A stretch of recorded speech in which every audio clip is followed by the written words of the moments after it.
Erev Tov. Donc le thème qui a été choisi pour le cours de ce soir a été intitulé « Être créateur de sa vie au quotidien ». C'est bon, vous avez vu le thème? Oui, vous étiez au courant? Parce que sinon je change, je fais d'autres choses. Vous avez vu le thème? Oui? Sûr? Super. Alors, quelle est la raison pour laquelle d'abord je vais traiter de ce sujet ce soir? Qu'est-ce qui est la raison pour laquelle on va essayer de réfléchir ensemble ce soir?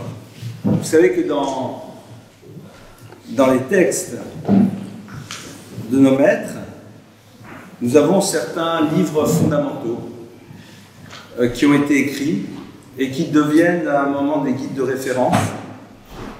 Et parmi ces livres fondamentaux, il y en a un qui s'appelle le Mesilat Yesharim. Le Mesilat Yesharim, c'est quelque chose qu'on traduit comme étant le sentier des justes, le sentier de la rectitude, le sentier de ceux qui veulent aller droit. C'est un livre que l'on définit comme appartenant à l'univers du Moussar, terme très vague, qui au fond traite de tout ce qui a trait à l'univers de l'éthique, de la connaissance de soi, du travail sur soi et de tous les mouvements que l'on peut opérer dans l'existence. Et ce livre, eh bien, commence par une phrase et qui, en quelques mots, pose quelque chose de fondamental. Cette phrase, c'est la suivante. Yesod ha-chassidut v'shoresh avodat mima. La base même de toute vie dans laquelle on essaye d'être dans ce qu'on appelle la chassidut, et ce n'est pas du tout l'image que l'on a de ce que est le terme chassidut, c'est-à-dire d'arriver à être dans la dimension de ce qui est bien et de ce qui est bon. Veshoresh est la base, avodat mima, de tout travail parfait, c'est-à-dire la base même de tout ce qui va permettre à quelqu'un de construire une vie qui a du sens. C'est quoi le point de départ?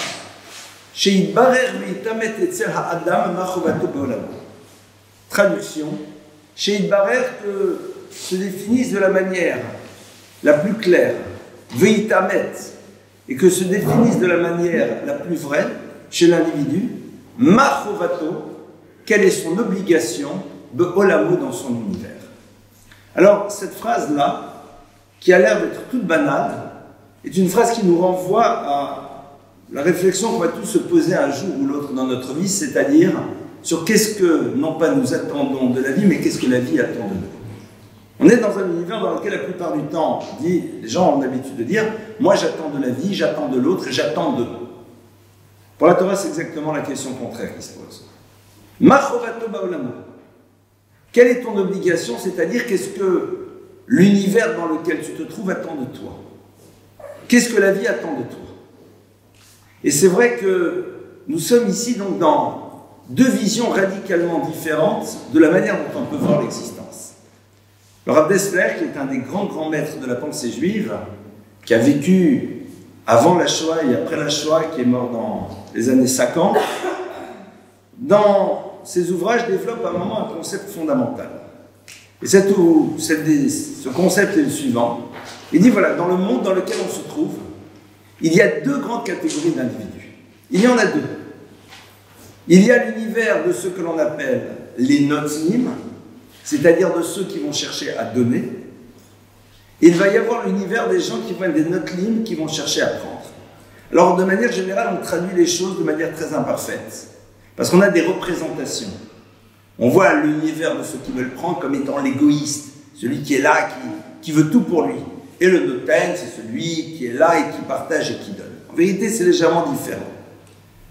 L'univers du noten, l'univers de celui qui veut donner, c'est l'univers d'une personne qui s'interroge sur quelle est sa place à l'intérieur de l'univers. Et quelle est la place que j'occupe à l'intérieur des systèmes dans lesquels je me trouve. Est-ce que la finalité de ma vie, c'est moi-même? Ou est-ce qu'au fond, ma vie n'est que le vecteur d'une réalisation? Et c'est vrai que c'est deux perspectives qui sont radicalement différentes. Suis-je la finalité de ma propre existence?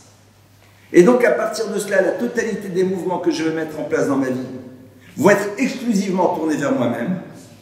Et dès lors que ces mouvements vont créer chez moi du bonheur, du bien-être et de la sérénité, je les mettrai en place. Et je ne suis pas du tout en train ici de parler de mouvements égocentré, tout mouvement qui va participer de mon bien-être, je vais le mettre en place. Ou alors quelqu'un qui dit non, je suis vecteur de quelque chose. C'est-à-dire qu'au fond, en étant un être unique à l'intérieur de l'histoire de l'univers, j'ai quelque chose de particulier que je peux apporter à cet univers, et c'est cela que je vais m'efforcer de découvrir. Dans un cas, nous sommes dans l'univers du Noten, dans l'autre cas, nous sommes dans l'univers du Noten. Celui qui veut donner, c'est celui qui voit son existence comme étant quelque chose qui est au service d'un projet qui le dépasse, mais dans lequel il a une place, dans lequel il a un rôle à jouer. Celui qui est Noten, celui qui veut prendre, c'est celui qui se voit comme finalité et qui donc à partir de cela va voir sa vie comme étant un lieu dans lequel il va devoir faire tout ce qui est nécessaire pour pouvoir vivre le mieux possible sa propre réalité. Noten et Noten. Suis-je vecteur? Suis-je finalité? Et ces deux regards. Et c'est vrai que ce que le Messilat Yesharim commence par nous dire, il dit quelque chose de très simple. Shin barer veitamet. D'abord, tu vas devoir être mevarer, c'est-à-dire analyser, y arriver à la conclusion, veitamet, et voir les choses de manière vraie, c'est-à-dire sans phare, sans vouloir te raconter des histoires, et d'arriver à savoir quelle est ton obligation. Maintenant, quelqu'un peut se dire, je ne suis pas du tout intéressé à savoir qu'est-ce que l'univers attend de moi. Je vais faire ce qu'il faut dans cet univers pour pouvoir y vivre le mieux possible. Et pour pouvoir y vivre le mieux possible, je vais peut-être faire des choses dans lesquelles je vais donner et apporter aux autres, mais c'est avant tout le bénéfice que je vais pouvoir en retirer qui va être à l'origine de mon mouvement. Ça veut dire que même dans le monde des relations, je vais me retrouver dans un système dans lequel je vais voir l'autre, mais cet autre-là n'aura de place que dans la mesure où il sert mon projet, que dans la mesure où il va pouvoir m'apporter quelque chose. Et si en effet, lui donner me donne du bonheur, eh bien il n'y a pas de raison que je ne lui donne pas. Donc je peux être dans un acte de don, je peux être dans un acte dans lequel j'apporte quelque chose à l'autre, mais ce qui est à l'origine de mon mouvement, c'est avant tout le bénéfice que je vais pouvoir en retirer par rapport à moi-même. Ne serait-ce que d'avoir ce que j'appellerais une belle image de moi-même pour satisfaire mon besoin narcissique. J'ai besoin en effet d'avoir une belle vision de moi-même, et lorsque je m'inscris dans le don, eh bien ça nourrit cette image positive de moi-même, et c'est la raison pour laquelle je vais le faire. Et ce qui sera à l'origine de mon mouvement, c'est avant tout le bénéfice que je vais en retirer. Il faut être subtil. Le bénéfice que je peux en retirer est quelque chose que je pressens, mais que je ne peux pas toujours définir. Donc le point de départ, et je le redis à nouveau, c'est ce double regard sur l'univers. Soit je suis la finalité de ma propre existence, soit je dois être le vecteur d'une réalisation. Soit je réfléchis à ce que j'attends de la vie, soit je me pose la question de savoir ce que la vie attend de moi. Soit je m'interroge sur ma dimension particulière et spécifique, et à partir de cela, cela m'amène à réfléchir sur ce que je peux apporter d'unique dans l'univers dans lequel je me trouve. Soit je m'interroge sur ma dimension spécifique, en définissant mes besoins spécifiques, et en faisant tout pour que ces besoins spécifiques soient remplis. C'est ça ou ça. Généralement, on n'aime pas trop être binaire. On adore être dans les grilles. Mais il y a ici, à un moment, ce que j'appellerais un positionnement. Et vous allez voir en quoi cette réflexion va nous amener à réfléchir à comment penser sa vie au quotidien. Il y a un épisode très intéressant qui se passe dans l'histoire du peuple d'Israël, qui est situé dans un lieu que vous connaissez sûrement toutes et tous, qui est le mont Carmel, à côté de Haïfa, n'est-ce pas, sur lequel se tient à un moment un prophète, qui est le prophète Eliyahu Hanavi, le prophète Élie. Le prophète Élie est sur le mont Carmel, il a rassemblé là-bas bon nombre du peuple d'Israël, car à ce moment-là, dans le peuple d'Israël, il y avait ce que l'on appelle un développement trop important de l'idolâtrie. Et l'idole, par excellence, c'était l'idole du Baal. Et le prophète Élie convoque le peuple juif, convoque les prophètes du Baal, et leur dit, voilà, nous allons faire aujourd'hui une expérience, et nous allons maintenant voir de qui Dieu agrée-t-il l'offrande. Je ne vais pas rentrer dans les détails de ce qui se passe là-bas. Mais avant de commencer ce processus, le prophète Élie s'adresse au peuple juif. Et dit cette phrase, qui est terriblement bouleversante, et si un rabbin un jour l'a prononcée dans un discours, il pourrait être mis à pied immédiatement pour faute grave. Et il a cette phrase, qui est a priori très très difficile à entendre. Et c'est quoi cette phrase? Il dit, Ad matai atem posrim al shne asipim. Jusqu'à quand vous allez être en équilibre sur les deux côtés de la balance? Im lachem lechou lachem. Si vous pensez que l'univers de référence, c'est l'univers que vous propose la Torah et Dieu, allez vers lui. Veuillez la balle. Et si vous pensez que votre univers de référence, c'est l'univers des idoles, le roule la balle, allez-y. C'est-à-dire qu'il dit, mais si vous pensez que c'est pas ça, allez-y. En deux mots, le point de départ, c'est le positionnement. On ne peut pas construire de vie si on ne s'est pas positionné de manière claire. Or, le positionnement est sans doute une des choses les plus difficiles à mettre en place parce qu'il t'amène à un moment à t'inscrire dans une dynamique qui va dans un sens et donc opérer un choix qui va déterminer énormément de choses dans ta vie. Le premier choix, c'est quoi? C'est de savoir comment vais-je utiliser les potentiels que Dieu m'a mis à disposition. Le premier choix. Le choix de base. Le choix de base, ça va être de se dire, mais au fond, je dispose d'un potentiel. Je dispose d'énergie. À quoi vais-je utiliser ces énergies? Évidemment que la nécessité de vivre va m'amener à utiliser ces énergies déjà pour pouvoir me permettre de vivre et de survivre. Donc, de me vêtir, de me nourrir et d'avoir un cadre de vie dans lequel je me sens un minimum confortable. Mais ça, ce sont les nécessités de la vie qui m'obligent à utiliser une partie de mes énergies pour pouvoir continuer à vivre. Mais ça, c'est pas un choix. Vous connaissez quelqu'un qui dit « j'ai fait le choix de travailler, j'ai fait le choix de manger, j'ai fait le choix de dormir, j'ai fait le choix de m'habiller, j'ai fait le choix... » Non. Il y a une réalité qui t'oblige à. Donc sur ça, en vérité, on n'a pas fait de choix. On n'a pas fait des choix de but, on a fait des choix de moyens. La meilleure manière pour moi de me vêtir, c'est d'avoir de l'argent. Pour pouvoir avoir de l'argent, la meilleure manière d'avoir de l'argent, c'est en faisant telle et telle profession. Point. Mais une fois qu'une partie de nos énergies ont été utilisées pour ce que la vie nous oblige, à ce moment-là se pose la seconde question, qui est, et le reste de ces énergies qui sont là, je vais les utiliser dans quelle direction? Le jardin d'Éden, c'est le lieu dans lequel tes énergies sont à ta disposition pour pouvoir développer et créer et ne pas être utilisées pour pouvoir vivre et survivre parce que ça s'est mis à disposition. Imaginez demain que j'arrive avec une baguette magique. Et ma baguette magique fait que vous n'avez plus besoin de dépenser vos énergies pour vous nourrir, pour vous vêtir et pour habiter. Ça y est, tout ça, c'est là. Les habits, juste vous pensez aux trucs qui vous plaisent et ça arrive.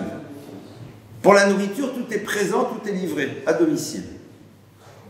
À ce moment-là, vous avez donc une somme colossale d'énergie, de temps, qui est à votre disposition. À quoi je vais les utiliser? Si la finalité de ma vie, c'est moi-même, eh bien, il va falloir que je recherche tout ce qui va pouvoir me donner de la satisfaction.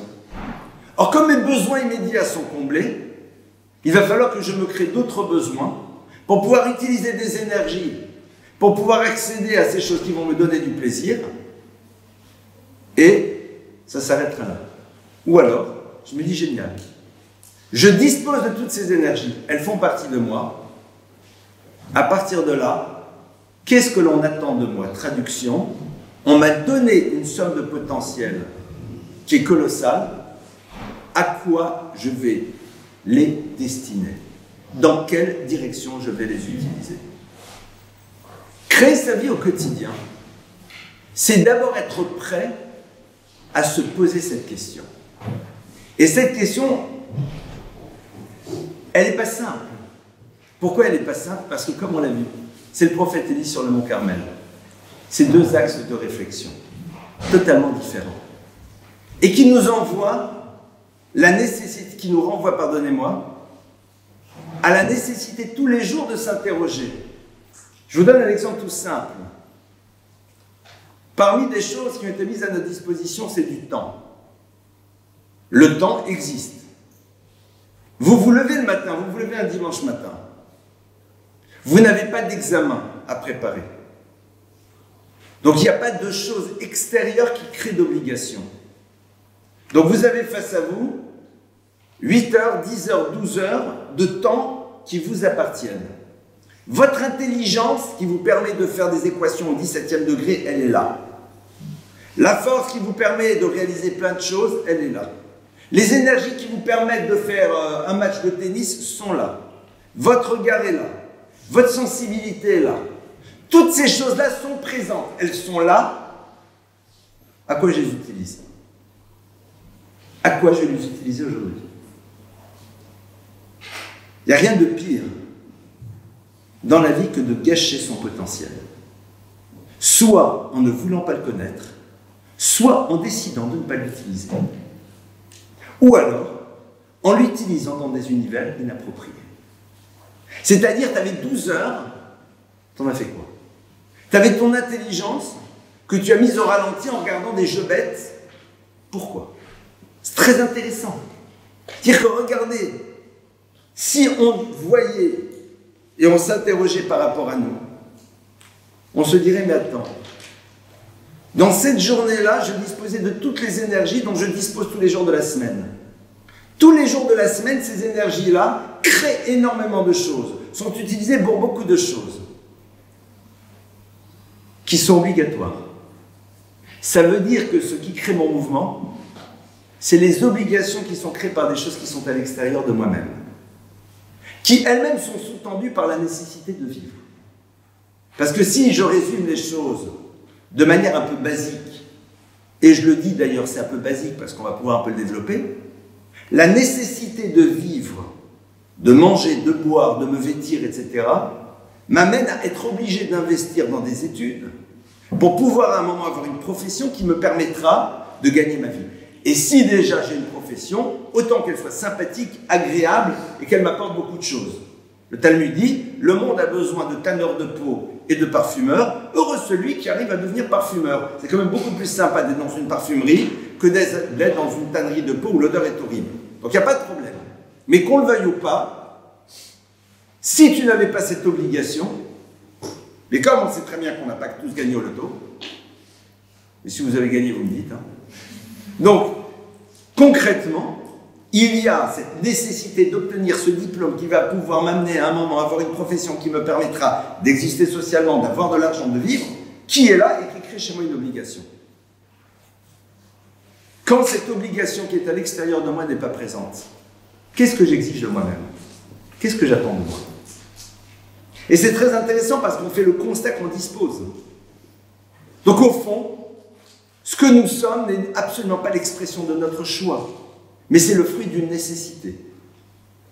Comme il y a une nécessité d'apprendre un métier, comme il y a une nécessité de se donner les moyens de vivre le plus confortablement possible de préférence, donc c'est la raison pour laquelle j'engage une démarche.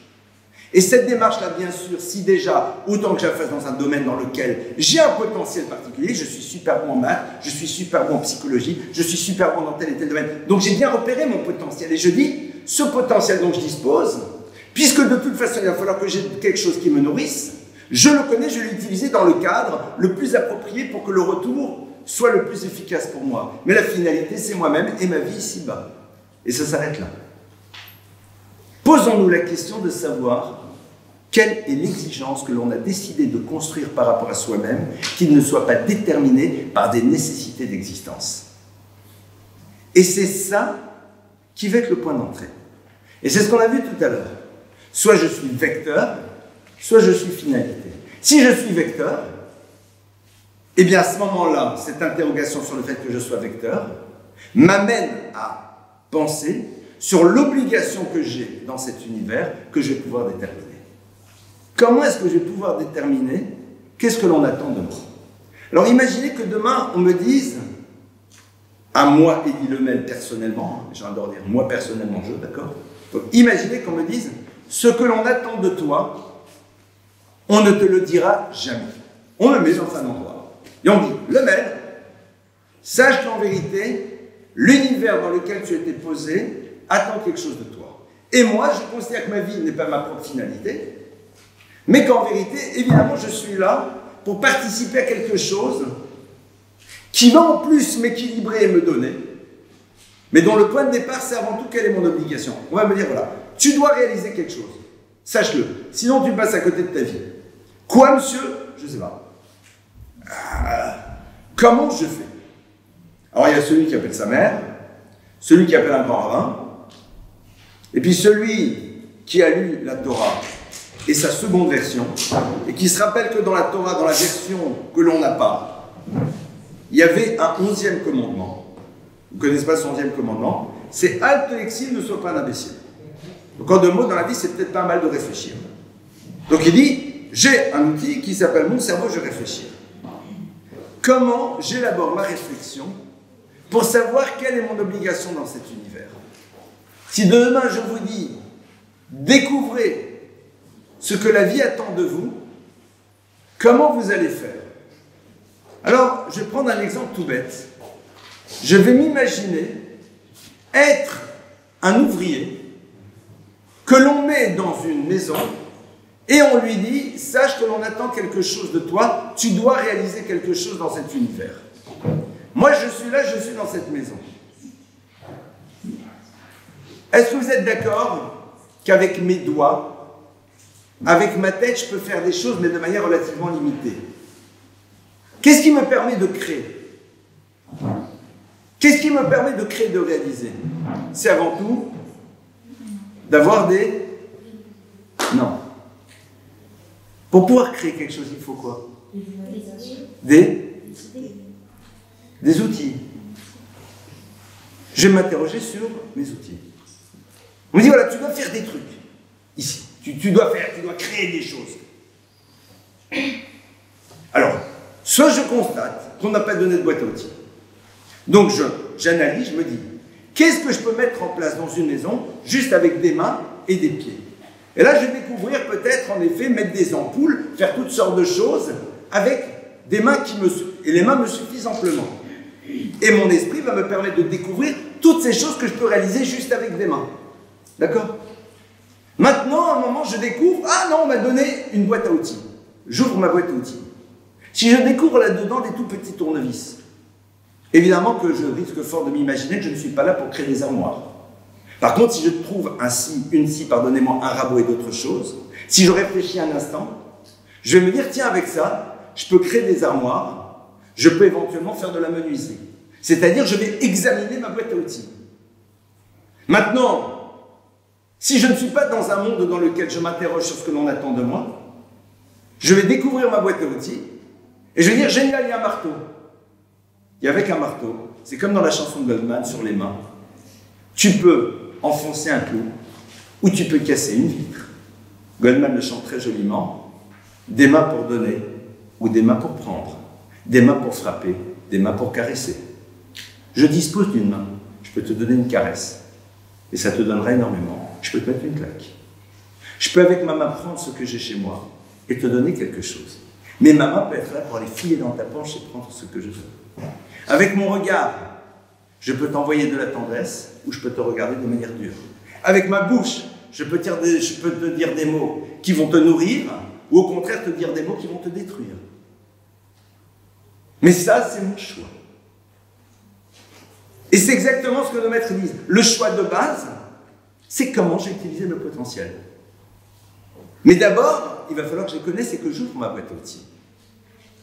Créer sa vie au quotidien, c'est d'abord, comme on l'a vu, cette première réflexion. Notel, je prends, je donne. Quelle est mon obligation dans l'univers? Qu'est-ce que j'attends de la vie ou qu'est-ce que la vie attend de moi? Est-ce que j'ai une exigence par rapport à moi-même ou c'est juste les nécessités de la vie qui créent chez moi des exigences? Il y a des personnes qui disent « Ouais, je fais plein de choses. » Parce que tu n'as pas le choix, mon frère. Parce que tout simplement, tu as des obligations. Parce que ne serait-ce que tu as une pression sociale. Si demain on était dans une ambiance dans laquelle on était dans la quiétude absolue, Il y a plein de choses qu'on ne ferait pas attention. Pourquoi? Parce que la pression du regard de l'autre ne nous obligerait pas à faire certaines choses. Et nous allons constater que quand on est plus soumis à cette pression, comme par hasard, certaines choses que l'on s'oblige à faire et à être commencent à disparaître. Parce que c'est un problème d'exigence par rapport à soi-même. Donc déjà, ça c'est la base. Et sur ce point-là, comme le prophète Élie au mont Carmel, Baal, Hachem, c'est à droite ou à gauche, tu prends, tu donnes. Finalité, vecteur. J'attends ou l'univers attend, c'est l'un ou l'autre. Une fois qu'on a fait ce choix, et ce choix-là, il nous appartient à chacun. Je vais dire maintenant, mais ce choix, j'y arrive comment? Ne serait-ce qu'en me posant la question des outils qui ont été mis à ma disposition. Pourquoi on m'a donné cette intelligence? La vache, elle survit très bien. Elle n'est pas aussi intelligente que moi. Pour pouvoir juste vivre et survivre, je ne suis pas obligé d'être équipé d'un tel Pentium, d'un cerveau aussi développé. Je ne suis pas obligé d'avoir des sens aussi développés. Et ma particularité à moi, c'est quoi? Dans les Jeux Olympiques avec le monde animal, je suis mort. 0 pointé. À la course, au saut, à la lutte, si j'ai le monde animal face à l'homme, dans toutes les catégories, je suis, même pas médaille de bronze, je suis 0. À la course, tu mets les guépards, les lévriers, tout le monde, c'est terminé. À la lutte, tu mets les orang-outans, les hippopotames, les machins, c'est mort. Au lancer du poids, tu prends les... Enfin, donc face. Qu'est-ce qui fait que je suis, à un moment, victorieux? Le seul point qui me rend victorieux, c'est le fait que je dispose d'une intelligence. C'est tout. C'est ça qui me donne la supériorité. Aux Jeux Olympiques entre les hommes et les animaux, le seul endroit sur lequel on peut gagner, c'est celui dans lequel il faut utiliser son intelligence. Donc cet outil-là, il est ma particularité, ma spécificité. À quoi je l'utilise? À quoi je décide de l'utiliser? Et la plupart du temps, on va voir qu'on ne l'utilise pas, sauf si c'est nécessaire. C'est la raison pour laquelle, dès le moment où on n'a pas d'obligation, on déconnecte. Loisirs, vidéos, jeux à 2 balles. Et on va se convaincre que c'est super. C'est-à-dire, tu as pris ton marteau, tu as tapé des clous partout, mais on n'avait pas besoin de frapper ces clous, parce que ça ne sert à rien. Qu'est-ce que ça t'a apporté de plus? Le gars, il est là, tu dis, j'ai découvert un marteau. Non, non, moi je ne casse pas les vitres, hein. Je plante des clous. Et tu vois un mur constellé de clous. Tu dis, super, on avait besoin de mettre des clous ici, ça t'a apporté quoi de plus? Non, c'est sympa. Super. Tu es devenu meilleur dans ta relation à l'autre. Tu es devenu plus fin, plus subtil. Tu as grandi au niveau du travail sur ton comportement. Tu as une manière autre d'envisager ta relation. Ça t'a permis de voir et d'avoir une autre définition de l'amour, de l'homme, de la femme, de l'éducation? Non. Plus que ça, il y a de fortes chances que tu as amené encore à en voir un peu plus bas de gamme. Et souvent, on est dans des démarches très... Le point de départ, vous savez, la force des Chachamim, c'est de poser les choses. Les Chachamim disent, on ne va pas se raconter d'histoire. Et ça, c'est le premier choix. Une fois que ce premier choix, on l'a fait, alors je vais m'inscrire dans le choix de celui qui veut donner. Celui qui veut donner, c'est celui qui découvre sa boîte à outils. Et qui dit, qu'est-ce que je peux faire avec cette boîte à outils pour apporter à l'univers? Mais il se rend compte qu'en vérité, pour pouvoir apporter à l'univers, il faut que la personne qui va avoir le marteau en main et qui sache où il doit planter le clou, parce que je découvre que j'ai un marteau et non pas un tournevis, il a besoin, lui-même en tant qu'être humain, d'être optimal pour pouvoir utiliser son marteau ou son tournevis de la meilleure manière. Donc c'est la raison pour laquelle il va s'occuper de lui. Il va dormir, il va manger. Il va s'apporter tout ce qui est nécessaire pour qu'il soit au mieux de lui-même, pour pouvoir utiliser au mieux les outils qu'on met à sa disposition. C'est-à-dire que celui qui donne n'est pas du tout quelqu'un qui, à un moment, va se mettre totalement de côté, ne mangera pas, ne boira pas, ne sera qu'au service des autres en permanence. Pas du tout. Celui d'ailleurs qui souvent est au service des autres en permanence, j'appelle ça la pathologie du faire plaisir. C'est celui qui a tellement peur de ne pas être aimé qui fait en telle sorte que les autres aient besoin de lui pour être sûr que les autres voudront toujours de lui. La pathologie du faire plaisir, c'est ces gens, vous voyez, ils sont sans arrêt, ouais, je t'aide, je t'aide, je t'aide, je t'aide. Il faut s'interroger. tu as tellement peur qu'on t'aime pas, que tu as besoin de devenir indispensable. Il y a des gens qui disent, bon, comme je vais être indispensable, comme les gens auront toujours besoin de moi, et comme ils savent que je réponds toujours présent, donc moi je suis sûr que j'aurai toujours une place. C'est très dommage, parce que quelque part tu n'es pas libre. Et donc ce que tu donnes aux autres, c'est pour te faire exister. Parce que tu n'as pas encore commencé à te faire exister toi-même. Parce que tu n'as pas encore compris que tu avais une valeur en tant que telle. Et ça, c'est en effet à un moment donner du sens. Quand demain matin vous allez décider de dormir un peu plus tard, de prendre du temps pour prendre un petit déjeuner qui vous plaît, d'aller vous promener, de voir un magasin dans lequel vous allez vous sentir bien. La finalité, c'est quoi? Si la finalité, c'est de se dire, pour pouvoir utiliser le mieux mon potentiel, j'ai besoin que ce qui va utiliser ce potentiel soit le mieux, dans ce cas-là, tu donnes du sens à ta vie. Parce que je sais très bien que pour pouvoir par la suite être le plus efficace, être totalement dans ce que je vais faire, j'ai besoin de donner à ce qui va être le support de l'utilisation tout ce dont il a besoin pour pouvoir créer. C'est la fameuse histoire que j'adore raconter de cette femme, mère de famille, qui un jour rentre chez elle le soir, et les enfants l'attendent bien sûr avec impatience. Et quand la mère rentre chez elle, qu'est-ce qui se passe? Les enfants voient que leur maman rentre dans la cuisine et s'enferme. Alors nous, bien sûr, dans une lecture très belle, elle est là, elle va leur faire une surprise, elle va leur faire un bon gâteau au chocolat, elle leur prépare des... Mais on a une petite caméra, d'accord? On est dans une maison connectée. Et la petite caméra vous envoie une image très surprenante. La maman, elle revient du travail. Elle a 4 enfants qui l'attendent. Elle rentre et vous savez ce qu'elle fait? Elle se pose. Elle se fait un petit thé. Elle prend des bons petits gâteaux, une petite revue, un petit magazine à 2,50 € ou un livre. Et pendant une demi-heure, elle est là, détendue, en train de boire son thé, manger son gâteau, lire son magazine. Nous, bien sûr, on est là et on est en train de dire quelle horreur, mère indigne, tes enfants t'attendent, ok, tu voulais boire un thé, mais c'est quoi cette histoire? Et en plus, tu t'enfermes et t'es toute seule et là, ils attendent, etc., etc. Bon, les enfants ont compris que leur mère était enfermée, ils laissent, ils vont jouer. Et puis au bout d'une demi-heure, la mère termine, elle range, etc., elle sort, et les enfants sont curieux. Donc ils demandent à leur mère, ils disent, mais maman, qu'est-ce que t'as fait? Qu'est-ce que t'as fait? Parce qu'ils voient ni le gâteau au chocolat, ni la glace à la fraise, ni rien. Et la mère de leur répondre la phrase suivante: je vous ai tout simplement fabriqué une maman. C'est-à-dire, ma fonction entre autres, c'est de pouvoir vous apporter, d'utiliser ces outils que je possède, qui sont ma tendresse, ma gentillesse, ma chaleur, mon amour, tout ce qu'une mère peut apporter à un enfant. Mais pour pouvoir les utiliser, il faut que le corps de la maman fonctionne.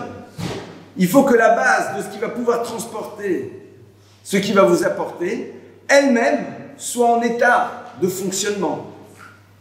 Et qu'est-ce qui se passe?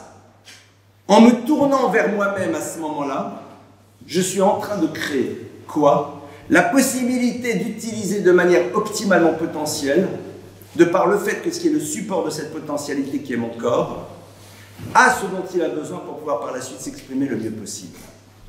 Ce qui veut dire que l'univers dans quelle est mon obligation ne doit absolument pas nous amener vers une lecture qui n'est pas du tout juive des choses, de la personne qui est là, qui ne pense pas à elle, qui est tournée vers les autres, et qu'est-ce que je dois faire, et qu'est-ce que... D'ailleurs, il y a un texte du Talmud qui parle des 7 faux orthodoxes. Déjà à l'époque du Talmud, il y avait ce qu'on appelle les bigots. D'accord? Ce qu'on appellerait aujourd'hui les grenouilles de bénitier.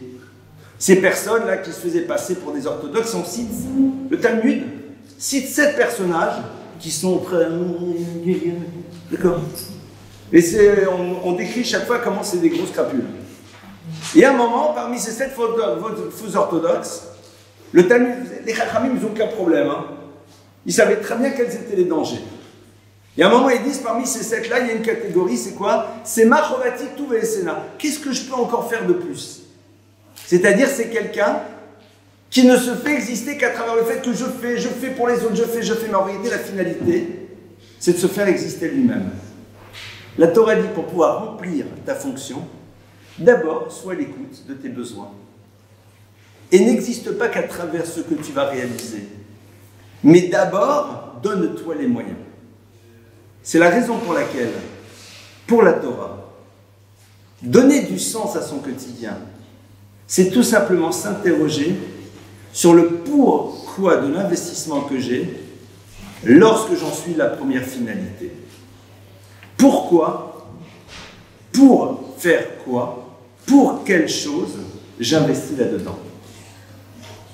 Et je vais arriver avec des questions bêtes, avec tout le respect que je vous dois. Pourquoi je mange? Pourquoi je suis 2 heures sur ma vidéo? Pourquoi? C'est-à-dire, qu'est-ce que ça va m'apporter qui me permettra de donner à ce support la possibilité, dans un second temps, d'utiliser le mieux les outils qui sont les siens. Imaginez qu'une personne dise « j'ai besoin de sommeil pour pouvoir par la suite être le mieux possible pour travailler et faire toutes sortes de choses. » Elle décide de dormir 20 heures par jour. Vous allez lui dire « mon frère, c'est très bien, tu as besoin de beaucoup moins. » Et quelque part, tu investis tellement dans ce qui t'est nécessaire pour réaliser que par la suite, tu n'as plus le temps de réaliser quoi que ce soit. La personne dit, j'ai besoin de me sentir bien. Pourquoi tu as besoin de te sentir bien? Ben parce que quand je me sens bien, c'est bien. Donc tu es ta propre finalité. Moi, j'ai besoin de me sentir bien, je vous garantis. Mais pourquoi j'ai besoin de me sentir bien? Parce que quand je me sens bien, je peux essayer de faire le mieux possible ce que je dois faire dans un second temps. Parce que quand tu arrives et que tu es bien dans ta tête, tu es bien dans ta peau, que tu te sens content de toi-même, que tu as pris une petite douche sympathique, revigorante, que tu as mis un habit qui te plaît, que tu as donné un gros bisou à ton conjoint, que quelque part, tu te sens bien, émotionnellement parlant, physiquement parlant, etc. Mais tu es d'attaque pour utiliser ton potentiel, pas juste par rapport aux nécessités de la vie, mais par rapport à plein d'autres choses. Donc c'est la raison pour laquelle il ne faut pas du tout imaginer que lorsqu'à un moment on se tourne vers soi, on est complètement à l'extérieur, au contraire. Mais à l'image de cette mère. Qu'est-ce que tu fais? Je fabrique une maman. Pour pouvoir vous donner tout ce que je dois vous donner, il va falloir qu'à un moment, je m'occupe de moi. Pour pouvoir me sentir bien, j'ai besoin de me vider la tête en allant faire des sols. Fais des sols. Quelque part, tu donnes du sens.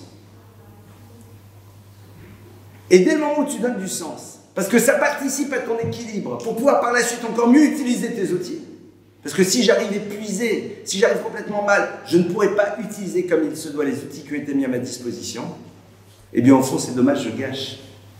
Je gâche. Vous comprenez pourquoi dimanche c'est un jour comme les autres? Dans lequel peut-être on va récupérer un peu de ce sommeil qui nous manque, mais pour pouvoir par la suite faire quelque chose de tous les outils qui sont là et que l'on peut utiliser. Quand les gens arrivent à la retraite, c'est encore bien loin de vous. Souvent, leur grande angoisse, c'est ça, qu'est-ce qu'on va faire? Et donc, on leur propose toutes sortes de croisières, de pêche à la ligne, d'activités en tout genre, de bowling, de machin, de découvertes artistiques. Super. Pourquoi? Mais tu arrives à un moment de ta vie dans lequel tu n'as plus besoin de t'investir pour savoir comment tu vas manger. Ça y est, tu as ta retraite qui est là pour, même si aujourd'hui c'est un peu borderline, la retraite, mais c'est pas grave.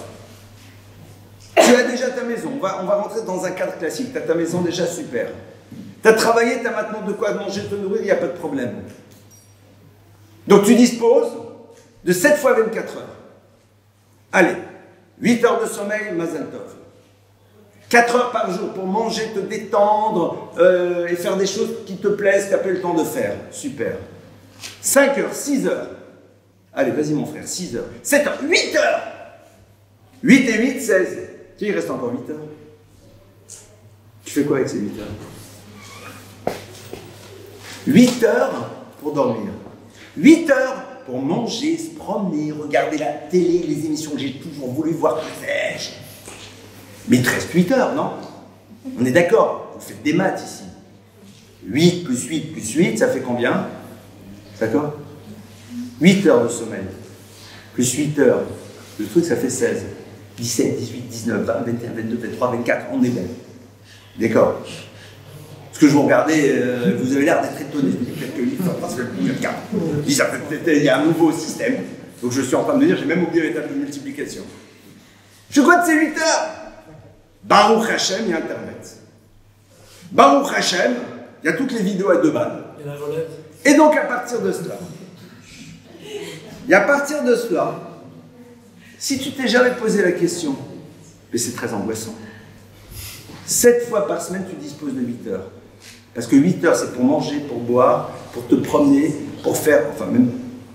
Et pour ça, okay, c'est là où en effet se pose la question. Quelqu'un, Machovato Baolamo, ne se pose pas cette question. Il arrive dans un moment de vie dans lequel il dit j'ai besoin d'utiliser moi mes outils pour pouvoir manger, pour pouvoir boire, pour pouvoir vivre. Donc ils sont à ma disposition, je les connais. Je connais mes outils. Qu'est-ce que l'on attend de moi? Je dispose de temps, je dispose d'énergie, maintenant d'un outil nouveau qui s'appelle mon expérience de vie. Peut-être d'un outil supplémentaire, c'est que j'ai peut-être super bien gagné ma vie, donc j'ai plein d'argent. Peut-être d'un autre outil qui sait toutes mes relations que je possède. Peut-être d'une expérience particulière dans tel et tel domaine que peu de personnes ont. Machovato Baolamo, qu'est-ce que l'univers attend d'une chose pareille? Que ça reste en déshérence, que ça soit là et que ça soit totalement gâché. On commence à gâcher sa vie quand on ne veut pas découvrir ce potentiel. Je vais vous dire pourquoi souvent on n'a pas envie de le découvrir. Parce que connaître son potentiel nous renvoie à la question de l'exigence. Si demain vous dites à quelqu'un, voilà, j'ai mis à ta disposition tout ça, la personne se dit, mais pourquoi tu m'as donné tout ça? Ben, c'est peut-être que tu dois en faire quelque chose. Et si tu ne poses pas la question, quelque part tu es mal. Créer sa vie au quotidien, c'est tous les matins s'interroger sur les potentialités dont je dispose aujourd'hui, qui sont d'abord du temps. Parfois ça peut être un quart d'heure, parfois ça peut être une demi-heure. Et je compte mon petit déjeuner, mon dîner, les moments de détente, les moments nécessaires pour travailler. C'est-à-dire tout ça je mets. Et une fois que j'ai tout additionné, faites l'addition.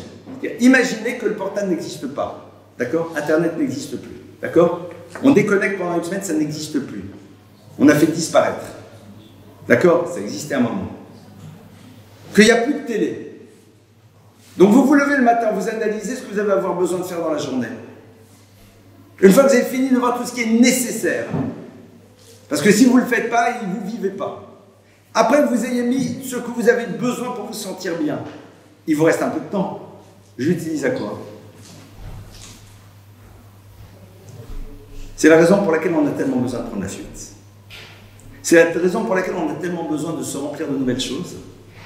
C'est la raison pour laquelle on est dans une civilisation dans laquelle le loisir et le jeu occupent une telle place. Parce que tout simplement, ça me procure quelque chose qui est d'une forme de plaisir et qui me satisfait amplement. Regardez, c'est très intéressant. Le jeu ne produit rien généralement. Le loisir ne produit rien, ou pas grand-chose. Mais il me satisfait parce qu'il crée une sensation de bien-être, et je me limite à cette sensation-là, mais quelque part je me rends compte qu'elle ne me construit pas. Parce que si cette sensation de bien-être participait de ma construction personnelle, le monde autour de nous serait différent. C'est la raison pour laquelle l'être juif sait que sa première obligation, c'est de s'interroger sur ce qu'on attend de lui. La première chose, c'est de te nourrir et de prendre, d'utiliser cet outil-là pour pouvoir être créateur d'outils. C'est ce qu'on appelle l'étude de la Torah. Utiliser cet outil pour aller vers quelque chose qui va te permettre d'être créateur d'outils. Parce que le savoir et la connaissance vont t'amener à un moment à pouvoir te transformer et apporter quelque chose à l'univers dans lequel tu te trouves. Mais cette dimension-là, tant que tu n'en as pas fait l'expérience, eh bien, tu n'as pas du tout conscience de ce qu'elle peut faire. C'est vrai que cette réflexion que j'ai avec vous ce soir, qui démarre donc d'une simple phrase du Mesilat Yesharim, comme vous voyez, elle nous renvoie à des questions fondamentales que l'on n'a pas envie de se poser dans un monde dans lequel, comme on l'a vu et je me répète mais je réinsiste, ce sont les nécessités de la vie qui créent des obligations et celles que je me crée sont souvent là pour nourrir un besoin ou un manque et de voir en quoi en effet je vais pouvoir en tirer profit. Vous avez des personnes qui s'investissent pour les autres. Mais souvent vous constaterez que ceux qui s'investissent sont là parce qu'ils ressentent un besoin à l'intérieur d'eux-mêmes qu'ils ont besoin de combler. Et c'est la raison pour laquelle si à un moment cette sensation n'existait pas chez eux, ils ne le feraient pas. Vous savez que la Torah dit que l'on ne doit pas donner aux autres parce qu'on a des émotions. D'où est-ce qu'on apprend ça du verset? Le verset dit Quand tu donnes à l'autre, tu dois lui donner ce qui lui manque. Qu'est-ce qu'on dit? Yatamutsu et la shiro, tu n'as pas d'obligation d'enrichir l'autre. Ça veut dire quoi? La Torah dit, imagine, voilà, tu as quelqu'un qui vient et te dit, donne-moi s'il te plaît 1000 € pour la bar mitzvah de mon fils. J'ai juste besoin de 1000 €. Avec 1000 €, je fais la bar mitzvah. Je prends la salle de l'école, on achète de la farine, on fait les gâteaux nous-mêmes, etc. Toi, Rabbi Ainara, tu as 400 millions d'euros. Tu te sens mal. D'accord? Tu viens de faire une bar mitzvah à 200 000 € ou à 300 000. Le gars il dit, viens 1000 €, ça me suffit pour faire la bar mitzvah. Donc, comme tu te sens mal, tu me mets 20 000. La Torah dit, tu n'as aucune obligation. Ne te sens pas obligé. Si tu veux, tu peux. Tu veux lui donner même 5 millions, donne-lui. Fais-toi plaisir. Mais tu n'as aucune obligation. Pourquoi? Parce que le don ne doit pas provenir des émotions. Parce que si, en effet, tu as une émotion, et que c'est cette émotion qui est à l'origine, c'est avant tout pour faire taire cette émotion que tu vas donner à l'autre. Je me sens mal d'avoir par rapport à celui qui n'a pas. Je me sens mal de voir l'autre souffrir. Et qu'est-ce que tu feras le jour où tu te sentiras plus mal de voir l'autre souffrir? Tu n'investiras plus par rapport à lui. C'est le grand classique d'ailleurs. Il y a plein d'hommes ou de femmes qui sont capables d'être très dans l'émotion par rapport aux souffrances des autres, mais par rapport aux souffrances qu'ils infligent au quotidien à leurs conjoints, à leurs enfants, ils n'ont aucune émotion. C'est très intéressant. Tu les amènes à un gala, tu leur montres, regarde, il y a des pauvres personnes qui n'ont pas de quoi manger, qui vivent mal. Le gars, il est tellement mal qu'il donne. Et si demain je lui décris la souffrance qu'a son épouse, à qui il ne parle pas, ou de ses enfants sur qui il crie dessus, il n'est pas du tout sensible.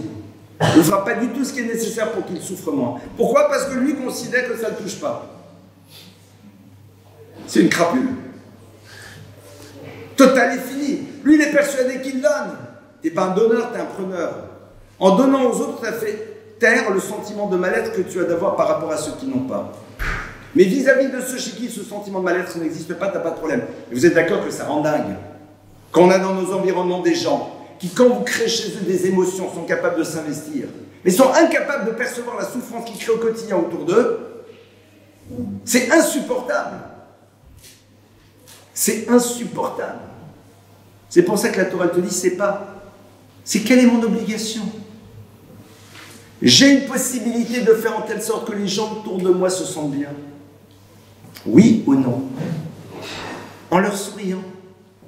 Voire même, vous savez comment? En travaillant sur moi pour être le moins toxique possible. Pour être le moins toxique possible. En faisant telle sorte de travailler sur ma colère, sur ma rancœur, sur ma dureté, sur ma psychorigidité.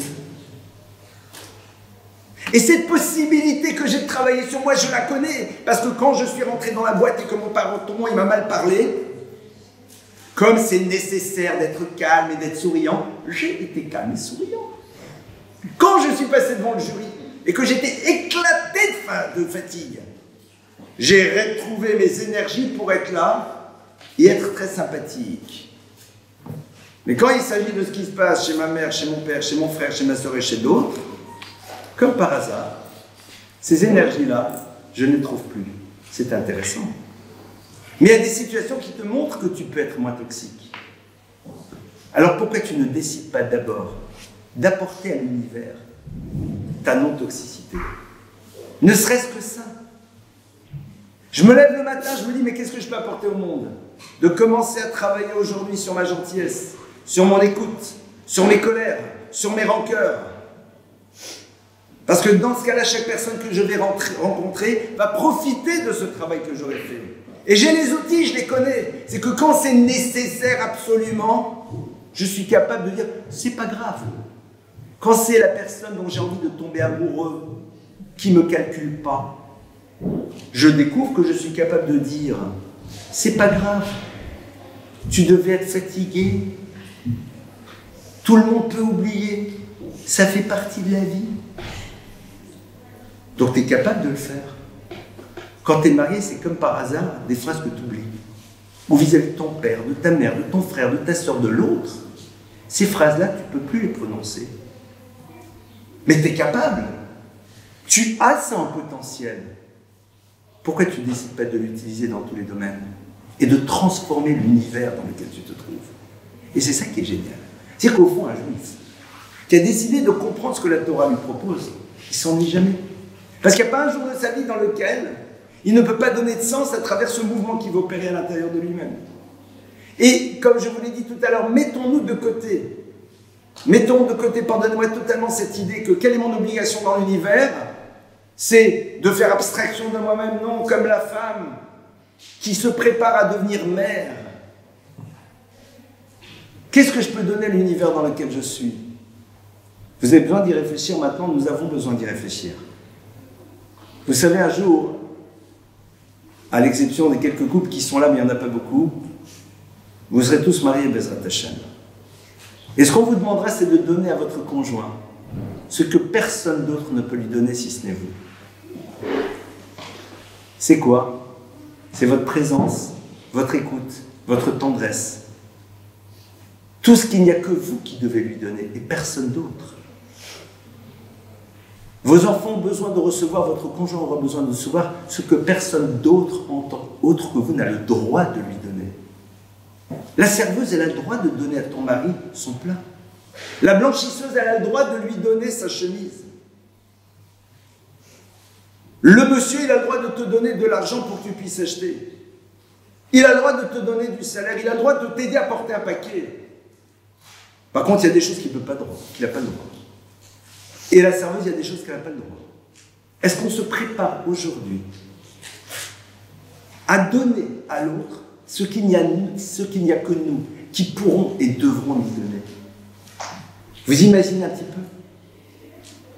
Toi, ce que tu devras donner à ton conjoint, c'est ta capacité de savoir gérer avec distance sa fatigue et son stress.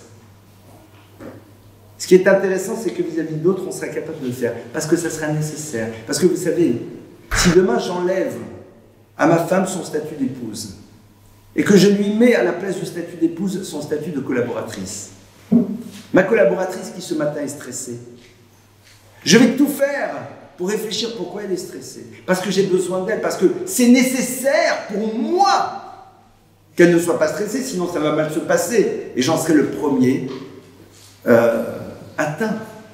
Donc je vais réfléchir. Et je vais découvrir que je suis capable de me remettre en cause et de me dire, mais au fond, qu'est-ce que j'ai pu faire pour que l'autre aille mal? Et de découvrir que la veille au soir, j'ai pas été sympa quand je suis parti du bureau et que je ne l'ai pas calculé. Et je vais découvrir que je suis capable d'aller vers cette collaboratrice dont j'ai tellement besoin, surtout que c'est la période des bilans.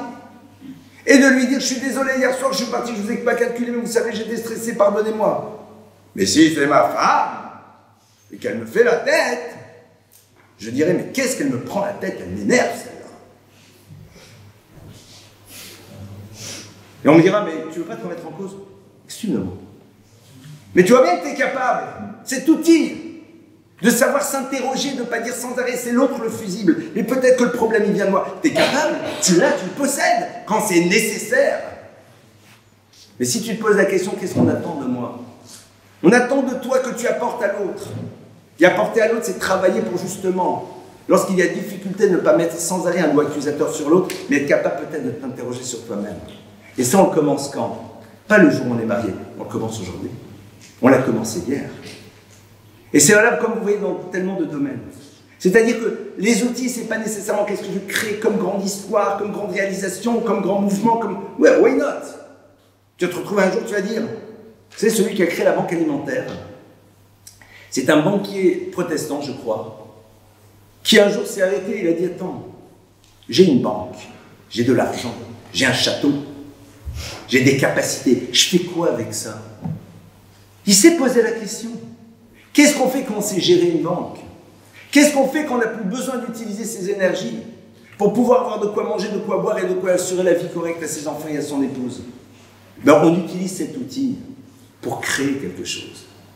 Mais même si on n'est pas encore là, cette capacité que l'on a de travailler sur soi, de se transformer, d'évoluer, cette capacité d'identifier ces outils, cette capacité de les utiliser de manière optimale, cette capacité de s'interroger sur ces potentialités qui sont là, elles sont présentes.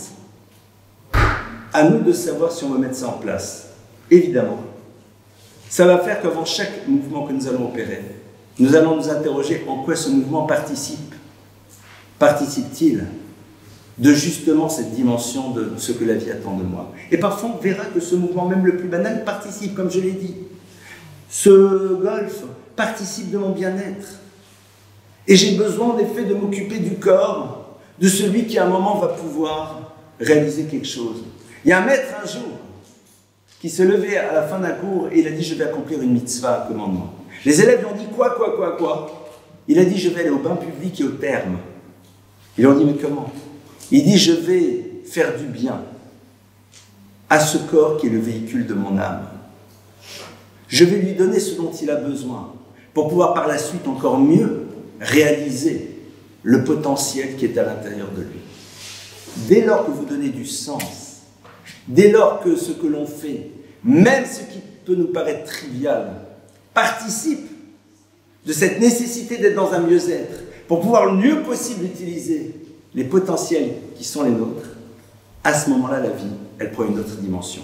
Nos journées sont nourries, elles sont remplies. On les voit dans une autre perspective. Et comme je vous l'ai dit, ça peut commencer tout simplement à travers cette démarche dans laquelle je devrais apporter tellement de choses par la suite. Un homme et une femme apportent du bien-être au monde dans lequel ils se trouvent. Je peux apporter, j'ai le potentiel de faire rayonner les gens à travers un sourire, à travers de la gentillesse, à travers la manière de gérer les choses avec intelligence, avec sagesse, avec distance. Tout ça, je peux le faire. Et comme je vous l'ai dit, quand les nécessités nous obligent, rappelez-vous l'exemple de la collaborative, je découvre que j'en ai cette potentialité.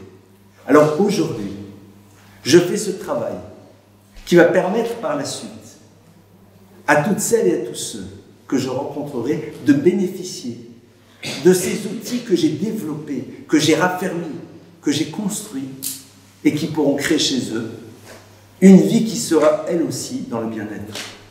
Voilà quelques idées que je voulais partager avec vous sur ce sujet.